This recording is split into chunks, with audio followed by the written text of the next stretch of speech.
ನಮಸ್ತೆ ಗೆಳೆಯರೆ. ನಾವು ಕೆಲವು ಸಲ ಸಾಧಕ ವ್ಯಕ್ತಿಗಳನ್ನ ನೋಡಿ ಅವರೆಲ್ಲ ಹೇಗ್ ಬೆಳೆದ್ರು ಅಂತ ಅಚ್ಚರಿ ಪಡ್ತೀವಿ. ಬೆಳೆದ್ರೆ ಇವರ ಹಾಗೆ ಬೆಳಿಬೇಕು ಗುರು ಅಂತಾನು ಹೇಳ್ತೀವಿ. ಹೀಗೆ ಹೇಳಿಸ್ಕೋಬೇಕು ಅಂದ್ರೂ ಕೂಡ ಆ ವ್ಯಕ್ತಿ ಅಂತಹ ಉನ್ನತ ಸ್ಥಾನದಲ್ಲಿ ಇರಬೇಕಾಗುತ್ತೆ.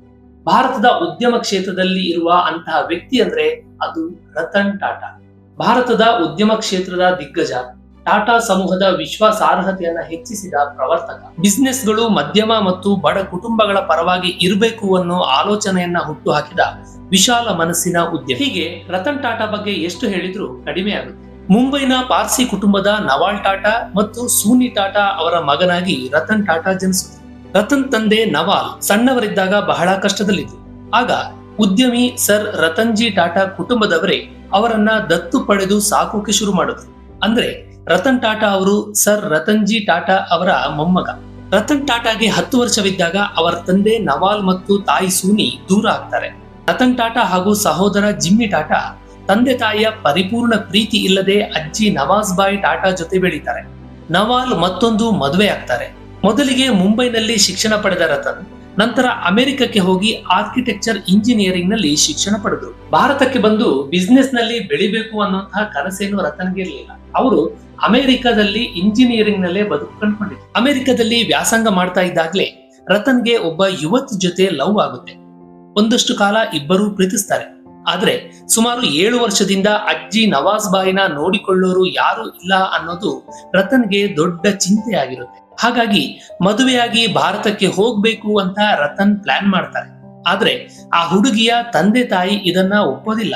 ಅದು 1962ರ ಭಾರತ ಚೀನಾ ಯುದ್ಧದ ಸಮಯ. ಆದ್ರಿಂದ ನಾವು ನಮ್ಮ ಮಗಳನ್ನ ಭಾರತಕ್ಕೆ ಕಳಿಸೋದಿಲ್ಲ ಅಂತ ತಂದೆ ತಾಯಿ ಹೇಳ್ತಾರೆ. ಕೊನೆಗೆ ರತನ್ ಭಾರತಕ್ಕೆ ಬಂದು ಕುಟುಂಬದ ಜೊತೆ ಸೇರಿ ಉದ್ಯಮದಲ್ಲಿ ಬ್ಯುಸಿಯಾಗಿ ಬಿಡ್ತಾರೆ. ಕ್ರಮೇಣ ರತನ್ ತನ್ನ ಪ್ರೇಯಸಿಯಿಂದ ದೂರವಾಗಿ ಬಿಟ್ರು. 1962ರಲ್ಲಿ ಭಾರತಕ್ಕೆ ಬಂದ ರತನ್ JRD ಟಾಟಾ ಅವರ ಸೂಚನೆಯಂತೆ ಜೇಮ್ಶೆಡ್ಪುರದ ಟಾಟಾ ಸ್ಟೀಲ್ ಕಾರ್ಖಾನೆಯಲ್ಲಿ ಸಾಮಾನ್ಯ ಕಾರ್ಮಿಕನಾಗಿ ಕೆಲಸಕ್ಕೆ ಸೇರ್ಕೊಂಡ್ರು. ಅಲ್ಲದೆ ಸಾಮಾನ್ಯನಾಗಿಯೇ ಇದ್ದು ಉದ್ಯಮವನ್ನ ಅರ್ಥ ಮಾಡ್ಕೋಬೇಕು ಅಂತ ಹೇಳಿದ ಕಂಪನಿಯವರು ಓಡಾಡೋಕೆ ಬೈಸಿಕಲ್ ಮಾತ್ರ ಕೊಟ್ಟರು. ಅದುವರೆಗೆ ಐಷಾರಾಮಿ ಬದುಕು ಕಂಡಿದ್ದ ರತನ್ ಬೇಸರದಿಂದ ಆ ಬೈಸಿಕಲ್ ಕೂಡ ತಿರಸ್ಕರಿಸಿ ನಡ್ಕೊಂಡೇ ಫ್ಯಾಕ್ಟರಿಗೆ ಹೋಗೋಕೆ ಶುರು ಮಾಡಿದ್ರು. ಕಾರ್ಖಾನೆಯಲ್ಲಿ ತೀರಾ ಸಾಮಾನ್ಯನಾಗಿ ಕಾರ್ಮಿಕರೊಂದಿಗೆ ಕೆಲವು ವರ್ಷಗಳ ಕಾಲ ಮಾಡಿದ ಕೆಲಸ ಉದ್ಯಮ ಕ್ಷೇತ್ರವನ್ನ ಅರ್ಥ ಮಾಡ್ಕೊಳ್ಳೋಕೆ ಅವರಿಗೆ ನೆರವಾಯಿತು. 1971ರಲ್ಲಿ ರತನ್ ಟಾಟಾ ಅವರನ್ನ ನ್ಯಾಷನಲ್ ರೇಡಿಯೋ ಅಂಡ್ ಎಲೆಕ್ಟ್ರಾನಿಕ್ಸ್ ಕಂಪನಿಯ ನಿರ್ದೇಶಕರನ್ನಾಗಿ ನೇಮಿಸಲಾಯಿತು. ಈ ಕಂಪನಿ ಮಾರುಕಟ್ಟೆಯಲ್ಲಿ 2% ಶೇರ್ ಅನ್ನು ಹೊಂದಿತ್ತು. ಅದ್ರ ಜೊತೆಗೆ ನಷ್ಟ 40%. 1975ರವರೆಗೆ ಈ ಕಂಪನಿಯನ್ನ ಎತ್ತರಕ್ಕೇರಿಸಿದ ರತನ್ ಮಾರುಕಟ್ಟೆ ಶೇರ್ ಪ್ರಮಾಣವನ್ನ 20%ಕ್ಕೆ ತಗೊಂಡು ಹೋದ್ರು. ಆದ್ರೆ ಇಂದಿರಾ ಗಾಂಧಿ ಹೇರಿದ ತುರ್ತು ಪರಿಸ್ಥಿತಿಯಿಂದ ಕಂಪನಿ ಸಂಪೂರ್ಣ ಮುಳುಗಿ ಹೋಯಿತು. ಮತ್ತೆರಡೇ ವರ್ಷದಲ್ಲಿ ಕಂಪನಿಗೆ ಬೀಗ ಹಾಕಲಾಯಿತು. ಇದೇ ಸಮಯದಲ್ಲಿ ಟೆಕ್ಸ್ಟೈಲ್ ಕಂಪನಿ ಎಂಪ್ರೆಸ್ ಮಿಲ್ ನಡೆಸೋ ಜವಾಬ್ದಾರಿಯನ್ನ ರತನ್ ಹೆಗಲಿಗೆ ಹಾಕಲಾಯಿತು. ಅದನ್ನ ಸುಧಾರಣೆ ಮಾಡೋಕೆ ಅಂತ ರತನ್ ಕೊಟ್ಟ ಪ್ರಸ್ತಾವಗಳನ್ನ ಕಂಪನಿಯ ಹಿರಿಯರು ತಿರಸ್ಕಾರ ಮಾಡಿದ್ರು. ಪರಿಣಾಮ ಆ ಮಿಲ್ ಕೂಡ ಮುಚ್ಚಿ ಹೋಯಿತು.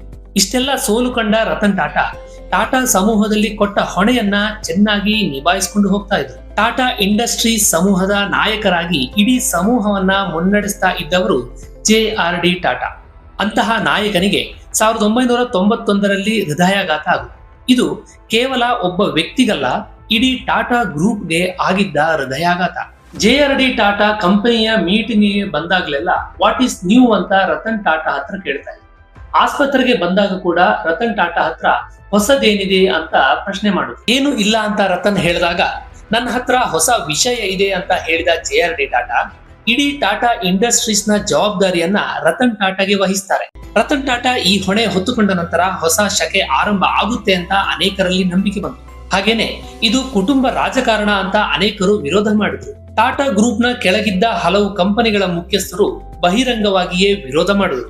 ರತನ್ ಟಾಟಾಗೆ ಇಂತಹ ದೊಡ್ಡ ಸಂಸ್ಥೆನ ನಡೆಸೋ ಕೆಪಾಸಿಟಿ ಇಲ್ಲ ಅಂತಾನು ಅಭಿಪ್ರಾಯ ಬಂತು. ಮೀಡಿಯಾಗಳಲ್ಲಿ ಕೂಡ ಇದು ಸುದ್ದಿ ಆಯ್ತು. ಆದರೆ ಕೆಲವೇ ವರ್ಷಗಳಲ್ಲಿ ರತನ್ ಟಾಟಾ ಅವರ ಮಾತುಗಳನ್ನೆಲ್ಲ ಸುಳ್ಳು ಮಾಡಿದ್ರು. ಮೊದಲಿಗೆ ರತನ್ ಕಂಪನಿಯಲ್ಲಿ ನಿವೃತ್ತಿಯ ವಯಸ್ಸಿನ ಮಿತಿಯನ್ನ 70 ಮತ್ತು 65ಕ್ಕೆ ಫಿಕ್ಸ್ ಮಾಡಿದ್ರು. ಇದರಿಂದಾಗಿ ಹಳಬರಿಗೆ ಗೇಟ್ ಪಾಸ್ ಕೊಟ್ಟು ಯುವ ಜನರನ್ನ ನೇಮಿಸೋಕೆ ಸಹಾಯ ಆಯಿತು. Jaguar, land rover, chorus, Tetley ಮೊದಲಾದ ಕಂಪನಿಗಳನ್ನ ಖರೀದಿ ಮಾಡಿದ ರತನ್ ಈ ಎಲ್ಲಾ ಕಂಪನಿಗಳು ಭಾರತದ ಕಡೆಗೆ ಫೋಕಸ್ ಮಾಡುವಂತೆ ಮಾಡಿದ್ರು. ಈ ಸಮಯದಲ್ಲಿ ರತನ್ಗೆ ಹೆಚ್ಚು ಹೆಸರು ತಂದುಕೊಟ್ಟಿದ್ದು ಟಾಟಾ ಇಂಡಿಕಾ.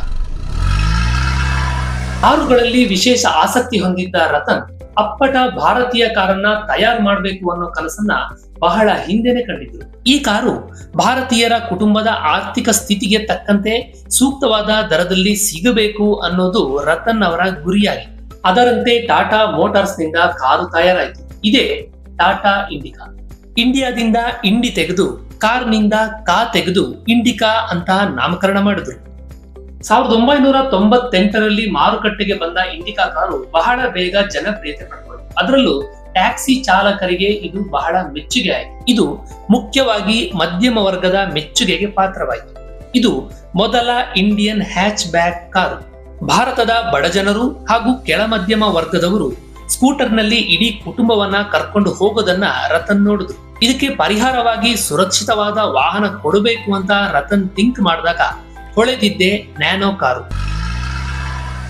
2008ರಲ್ಲಿ 1 ಲಕ್ಷ ರೂಪಾಯಿ ದರದಲ್ಲಿ ಮಾರ್ಕೆಟ್ಗೆ ಬಂದ ನ್ಯಾನೋ ಮೊದಲಿಗೆ ಸದ್ದು ಮಾಡಿದ್ರೂ ಮತ್ತೆ ಫೇಲ್ ಆಯಿತು. ಇದಕ್ಕೆ ಒಂದು ಸೂಕ್ಷ್ಮವಾದ ಕಾರಣ ಇದೆ.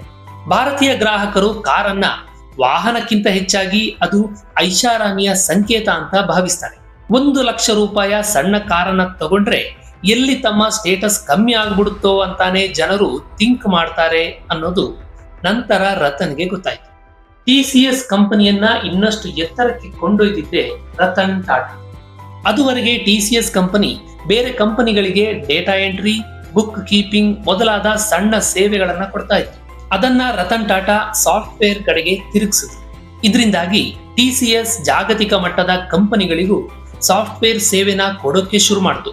ಇಂದಿಗೂ TCS ಭಾರತದ ಅತಿ ದೊಡ್ಡ IT ಕಂಪನಿಯಾಗಿ ಎಸ್ಟಾಬ್ಲಿಷ್ ಆಗಿದೆ. ನಂತರದ ದಿನಗಳಲ್ಲಿ ನಮ್ಮ ಕಂಪನಿ ಎಲ್ಲಾ ಕ್ಷೇತ್ರಗಳಿಗೂ ಹೆಜ್ಜೆ ಇರಿಸಬೇಕು ಅಂತ ರತನ್ ಟಾಟಾ ಡಿಸೈಡ್ ಮಾಡಿದ್ರು. Tata Hitachi, Tata watch, Tata sky, Tata coffee, Tata ಉಪ್ಪು, ಹೀಗೆ ಟಾಟಾ ಪ್ರವೇಶ ಮಾಡದ ಕ್ಷೇತ್ರವೇ ಇಲ್ಲ. ಟಾಟಾ ಗ್ರೂಪ್ ಇಷ್ಟೆಲ್ಲ ಹೆಸರು ಮಾಡೋಕೆ ಕಾರಣ ಅದರ ವಿಶ್ವಾಸಾರ್ಹತೆ. ಟಾಟಾ ಕಾರುಗಳು NCAP ರೇಟಿಂಗ್ಸ್ ನಲ್ಲಿ ಯಾವಾಗಲೂ ಮುಂದಿದ್ದು 4ರಿಂದ 5 ಅಂಕಗಳನ್ನ ಹೊಂದಿರುತ್ತೆ. ಟಾಟಾ ಮೋಟಾರ್ಸ್ ಯಾವಾಗಲೂ ಸುರಕ್ಷತೆಗೆ ಆದ್ಯತೆ ನೀಡುತ್ತೆ. ಯಾಕಂದ್ರೆ ರತನ್ ಟಾಟಾ ಯಾವಾಗಲೂ ಜನರ ಬದುಕಿನ ಸುರಕ್ಷತೆಗೆ ಪ್ರಾಮುಖ್ಯತೆ ಕೊಡ್ತಾರೆ. ಇದು ರತನ್ ಟಾಟಾ ಮತ್ತು ಟಾಟಾ ಸಮೂಹದ ವಿಶ್ವಾಸಾರ್ಹತೆಗೆ ಒಂದು ಚಿಕ್ಕ ಉದಾಹರಣೆ. ಗೆಳೆಯರೇ, ಈ ವಿಡಿಯೋ ನಿಮಗೆ ಇಷ್ಟವಾದರೆ ಸಬ್ಸ್ಕ್ರೈಬ್ ಮಾಡಿ, ಲೈಕ್ ಮಾಡಿ, ಕಮೆಂಟ್ ಮಾಡಿ, ಶೇರ್ ಮಾಡಿ. ಧನ್ಯವಾದಗಳು.